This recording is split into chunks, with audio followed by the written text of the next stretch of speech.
fast, urgent tone, scroll through social media right now and you'll hit a wall of absolute chaos regarding the Middle East. Claims that the Gulf demanded Egypt be locked out of negotiations. Whispers of secret alliances forming overnight. To understand the panic, look at where we were just weeks ago. Following the military escalations of February 28th, capitals across the region were heavily bracing for a direct, all-out war between the United States and Iran. Then came a complete left turn. President Trump unilaterally announced a ceasefire, a decision made without consulting traditional allies like Israel or the Gulf states. Because the backdoor negotiations were kept strictly off the books, an information vacuum opened up. Nature abhors a vacuum, and in geopolitics, that empty space is immediately filled with conspiracy theories.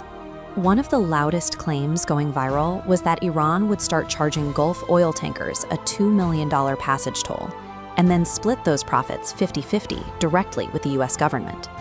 The toll story is fiction, but the anxiety driving it is completely real. Traditional power players woke up to find they had been cut out of a backdoor deal that dictates their own strategic future. Washington and Tehran do not sit at the same table. Direct talks are structurally impossible. Meanwhile, traditional allies like the Gulf states carry too many direct conflicts of interest to act as neutral go-betweens.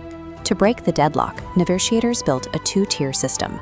On the surface, Pakistan served as the public official facilitator, maintaining the diplomatic optics required for a public truce. But the heavy lifting happened out of sight.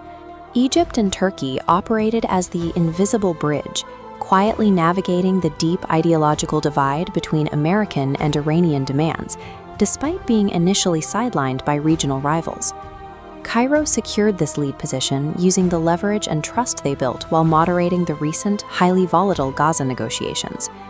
What makes Egypt indispensable here is their intelligence apparatus.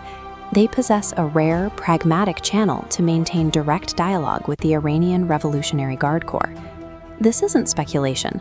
Axios political reporter Barak Ravid, alongside U.S. Middle East envoy Steve Witkoff, have both publicly confirmed that Egypt and Turkey played definitive roles in bridging the gap between Washington and Tehran. Geopolitical ceasefires do not happen overnight. They are painstakingly engineered by nations holding the exact right leverage to speak the language of two adversaries at the exact same time. While the viral Airmet rumors of sabotage were overblown, the anger radiating from Israel in the Gulf is entirely legitimate. For the Gulf states, the fear is maritime survival. An unconditional truce without strict parameters gives Iran nearly unchallenged control over the region's most critical shipping lanes and fossil fuel routes. Israel's anxiety takes a different shape. With the threat of U.S. military intervention lifted, Tehran is free to funnel its immense resources directly into reinforcing its proxy fronts along Israel's northern border in Lebanon. Forget the tall tales of fake tanker tolls. These are cold, hard military and economic vulnerabilities, leaving traditional allies feeling dangerously exposed. The panic we are seeing stems from a stark realization. The long-standing American security umbrella has adjusted its positioning, and for the first time, it has made room for Iranian survival. We are looking at a restructuring of regional power dynamics. This ceasefire is the starting gun for a very different geopolitical map. Geopolitical influence is shifting toward back-channel bandwidth, the capacity to negotiate directly with a bitter adversary. Look at this map. What we see forming is a pragmatic bloc.